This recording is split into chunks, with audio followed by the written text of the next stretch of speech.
What's up, everybody? CHM Carnivorous here. I hope you're having a wonderful day and a wonderful week, and most importantly, I hope you're having a wonderful start to your 2024. Now, today is very exciting for me. This is going to mark the first tour video of 2024. It's going to be our January tour, and there is a lot of really cool things to view here. We've got a lot of new pictures that have opened up. I'm going to show you all different things. I'm not only going to cover just Nepenthes, but I'm also going to take you in and show you how the sundews are doing, and I'm also going to talk about the Utricularia. I'll try to make this video as short as possible, but there is going to be a lot to see, and I'm super excited to show you all the new things that are happening. So without further ado, let's get into it. See you in a minute. All right, so as promised, there is a lot to go over in this video, and so I'm super excited to show you everything that's happening. First off, right in the foreground here is the truncata by Mira. Look how beautiful this thing is. Now, this thing struggled for me for a very long time until I put it closer to the light. And since then, not only has the pictures colored up to that Mira color that you would expect, but these pictures have grown very large in size considering what they were doing. And the plant itself has done very well. Very, very healthy. As you can see, the new leaves are looking healthier. I went ahead and repotted it as well, which helped out quite a bit. And so this plant is absolutely gorgeous. I got this one from Carnivorous some time ago. Let's see if it's basiling. No basil just yet, but that's all right. Next, I'm going to look at the Hiroshima clone of truncata. Now, this thing has been a terrible grower for me personally. I've struggled with this thing for as long as I've had it, but oddly enough, I moved it to this back corner where it doesn't get nearly as much water on it, and it's closer to the light, and it has absolutely done fantastic. And weirdly enough, look at this. I don't know if this means variegation or not, but it's not. So this is just where there's too much water on the leaves. This is the newest leaf, and it's got that variegation in there. Could just be a fluke, could be something that goes away. Interesting to see, interesting to watch nonetheless. So I will keep you posted on that. And here's its newest picture forming up. Looks like it may have gotten a little dry and started to open prematurely, but we'll keep an eye on that. But super excited to see if that is just maybe a blip on that leaf, or there could be potential variegations happening. Next up is Aime. So if you've been watching this channel for a while, been growing this for a while, and it is doing well. Weirdly enough, these leaves have always been yellow. It's how the plant came to me, and it's always stayed that way. And so interesting to see. The moss loves it in here. I don't really know why this particular area just grows moss prolifically, but it certainly does love it, and it is growing like crazy. I cannot wait to see those long necks on that Aime. This one back here is starting to get it a little bit. Forgive me if I'm going too fast. I can slow down, but I want to make sure you catch everything. And of course, if you've ever grown Nepenthes, you'll know they always put their best pictures in the back. This is Stenophylla. See if I can get it in view. If not, I'll look at this one right here. Absolutely gorgeous, gorgeous pictures. What's so cool about this one, again, is it grows when it gets larger, not now of course, but as it gets larger, it will produce multiple growth points. Some of these plants and full grown can get up to 100 growth points, and so they are really, really cool. They love a lot of light, and so I've got it way up there near the light. Next up, I'm going to show you this one everybody loves. This is the Marpesa by Clipiata. Look at this absolutely gorgeous picture. It's got that Marpesa. That Marpesa is what gives it all that spotting and the interior spotting. The Clipiata shape, obviously you can see there. This plant is a no-fuss plant. It can take any kind of thing. I mean, it just keeps growing and growing and doing absolutely amazing. It gives me no trouble at all.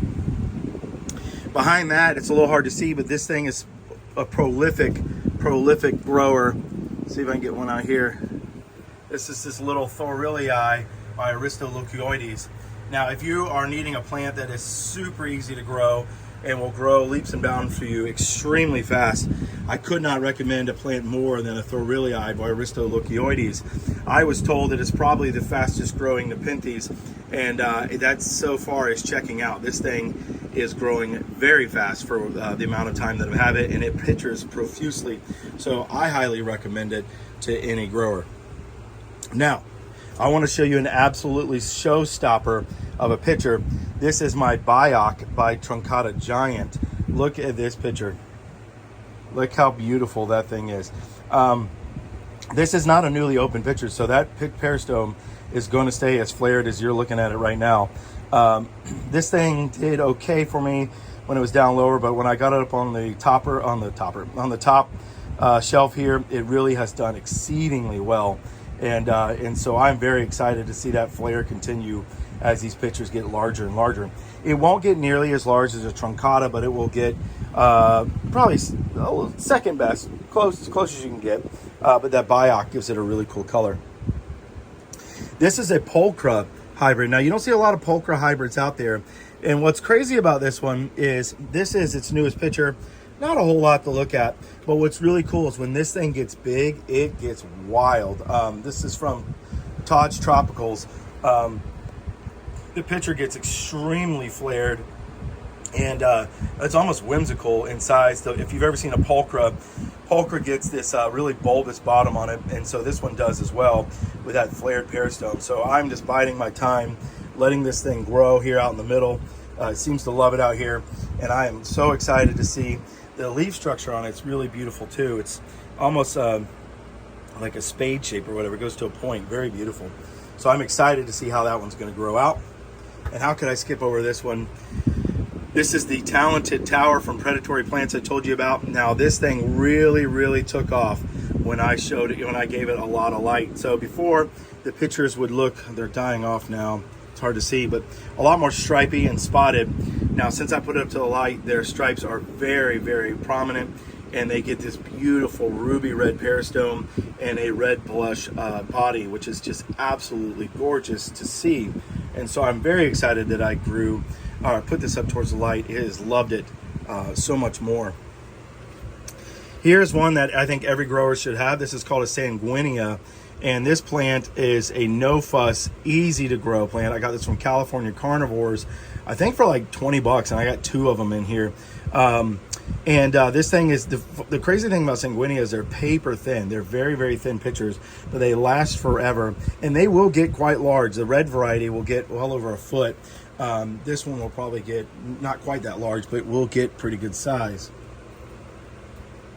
Moving on, this is the Renward Tiana by Rob Cantley. So a very weird hybrid. I got this one from Bergen Water Gardens a while ago, and it is now starting to come into its own. This thing was the slowest growing pitcher plant I have ever seen in my life. Like, it took forever. It would not produce pitchers, and then all of a sudden it hit about adolescence, if you will, and it has absolutely taken off ever since. And so these pitchers can get 16 inches tall when fully developed. Now, who knows how long that's going to take, but I'm excited to see that. And of course, I'd be remiss if I didn't show my babies. You guys have been watching these things grow since they were little tiny pups. These are the Spatula by Rob Cantley, and they will get enormous. And as you can see, the pitcher to leaf ratio is starting to take off on them, and I'm super excited about that. They will only continue to get larger. This particular plant, they sell them on Predatory Plants. They may still have them up there. Well, let me get there we go. Sorry. They may still have them up there, but they're about 20 bucks. And Predatory Plants, what I love about them is when you buy their little seedlings, there's a lot of times, not every time, but a lot of times you will get a lot of bang for your buck, and they will send you more than just what you ordered. So I ordered, I think, 3 or 4, and I got all of these. So very excited about that. Let me show you what happened to my last Diariana pitcher. It could that not be a worse pitcher? Look at that thing. The reason why that happened is this got really dry. I got sick and wasn't able to come in here and water it, and it dried out. And so that does not go on the list as one of the prettiest pictures. But you know what? It's effective. I can put my Osmocote pellets in there and help this thing grow. It's doing very well. It got cold here, but what's really exciting is that although it got cold, the tent itself is so full that it got in the 40s or low 40s outside, and this is an outdoor shed, and the temperature in here stayed at 75 degrees. Diariana does not like cold, so I was kind of nervous about it, but I'm glad to see that the other plants kept it cozy. I'm gonna go ahead and pause the video 1 second, be right back. Hey everybody, I just wanted to stop the video real quick if you are enjoying this content and please subscribe, share, and like the video. I want to get the word out to as many people as possible about the amazing Nepenthes and other carnivorous plants. That way we can help continue them in the wild and in collection. If you are currently a subscriber, thank you so much for your support. I cannot tell you how much your community has meant to me. Being able to meet with everybody and talk with everybody, it brings me so much joy, and hopefully I'm bringing you joy in the process. Without further ado, let's get back to the plants. All right, next up I want to show you something really cool, something I'm going to have to tackle here pretty soon, is this Nepenthes truncata. As you can see, it's starting to grow roots. If I can get it to focus, it's starting to grow roots out of the bottom. So I'm going to have to tend to that pretty quickly in order to keep that thing from growing into the ground. Also here with this one is doing the same thing. I don't want to break it, but you can see they're growing into the ground. So truncata tends to be very epiphytic. They have a very small root system comparative to other Nepenthes. However, they do need up potting for sure. And so these two will need to be up potted, and that will certainly spring their growth forward. And so I will be doing that after this video to kind of give them a push, and they will grow very, very fast because of that. Here is Nepenthes brutus, chucking along, doing great. Here is its newest picture. It is a smaller picture. I suspect that it's moving to more uppers. This looks like an intermediate. The lower pictures are much larger. When a basil pops, it will be, these pictures will be enormous. But I'm excited to see how that goes. And I'm also excited to see the upper pictures as well. Here is the newest picture on the hamakua. It is going out. I say newest. This thing takes a long time to develop pictures, but once it does, these pictures last forever. This one's been here quite a while. But it's 13 inches, 14 inches, I think. Amazing, amazing plant. Got this from Todd's Tropicals. Here it is. It's kind of being covered up by the other plants. Yep, grows absolutely gorgeous. I'm going to try to spread these out a little bit more. I removed a couple plants and put them somewhere else just to kind of give them some breathing room because they are getting cramped. Now, one thing I did, I don't suggest this to a lot of growers, or to any growers, unless you are able to stay on top of your plants and you don't plan on selling them or want to keep them and just want to say anything, is I put longifolia, Utricularia longifolia in here. I put them in several of my pots. I don't really necessarily recommend that because it grows very fast and the stolons can get really cramped onto the Nepenthes roots. But I'll be watching it closely. I love Utricularia. These plants are my babies. I plan on selling like the offspring and stuff like that, but they're going to be in my collection. So I thought, why not, bring a little more carnivory into the grow tent. And so I added those, and we'll follow that and watch them grow together. Here is the one that everybody loves. This is the JB bicalcarata truncata, doing very, very well. Its newest picture here is coming along very nicely and promises to be quite large. And so I'm excited to see that and see how that grows out. I will make an update when that happens, but very excited to see that. Here is the enormous spatulata by truncata Titan by Predatory Plants. It is doing great. It does have this weird fungus that I've been treating. The new leaves look like they may be out of the woods on it, but it does have a basil that's growing in. I'm going to continue to treat this thing just to make sure, using neem oil, and if that doesn't work, I'll use a fungicide, but we will continue to watch that. The babies are doing great, as you can see. Now, way in the back there, it's hard for me to get back there, but that's some more Utricularia called Nunningler Flare, I believe. Boy, I just butchered that name, but that's a Utricularia. I've got it in another grow tent, but I thought I'd stick it in there. There wasn't any babies growing in that one, so I thought, why not? These have been hardened off. What I mean by that is I took the lids off of the seed pods for about 2 or 3 weeks now, and they have done very well. I was super nervous about that and how they would handle it, but they have done very well. Even the very, very small ones have survived for me, so super excited about that. Under here is one of my favorites. This is glabrata by Aristolochioides. Look at those tiny, tiny, tiny pictures. They don't get much larger than that, but they are absolutely gorgeous. And this plant is already producing 2, maybe 3 basils down there. I'm super excited to see it grow out. It grows like a weed for as long as I've had it. Does very well. Let's see, what else can we get into? This one I love. This is Bongzo by Ventricosa by Bongzo by Merliana. Just a deep ruby red pitcher, and it gets like, they're very, very hard pitchers. It's doing very well. It's kind of, main growth is bending over here for whatever reason, but that is the basil. That is, I got this plant with no basil, and the basil's already almost as tall as the main growth. Interspersed throughout here, you can see it's just impossible to get to. But my Nepenthes Caesar is producing tons and tons and tons of pictures. So I'm super excited to watch that one grow out. And I will keep you posted on what that looks like. And maybe if I can untangle everything, I will show you an update. Now, this is one you have not seen a lot of. See if I can get everything so grown together. This is Platychilus by Spectabilis. Sorry, I'm shaking here. Platychilus by Spectabilis, and it is a lime green peristome with a brown striping and a brown molting on the side. Absolutely stunning, stunning pitcher plant. I got that one from Carnivorous a long time ago, and it has just grown for me. Very slow, very steady, but at least it's still growing. And so I'm excited to see how that one continues to grow out. I don't know that I'll be able to get back to the other ones. Up here, we've got just a collection of just stuff. This is all Briggsana that's growing up into the rafters. So that will keep an eye on that. I expect it to flower anytime soon. My Renward Tiana continues to produce pictures with eyes on them. You see them right there, the little eyes. One's got a drop right on the eye. That's crazy. They don't really know why they develop these eyes, but they do, and it's cool and unique. I searched high and low for this thing, even though it is not rare in cultivation. It is, in the wild by any means. It is rare to find for sale, which is crazy. I got this one from Carnivorous. If you keep an eye on that, they're one of the few I've actually ever seen sell it.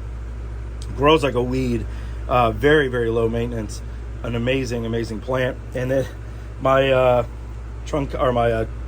Alata by truncata grew in the middle of it and got a deformed picture there, but nonetheless. I've got a bunch of truncata just hiding in the bushes here, doing well. Let's see here. What else can I show you? I think that's going to cover most of it.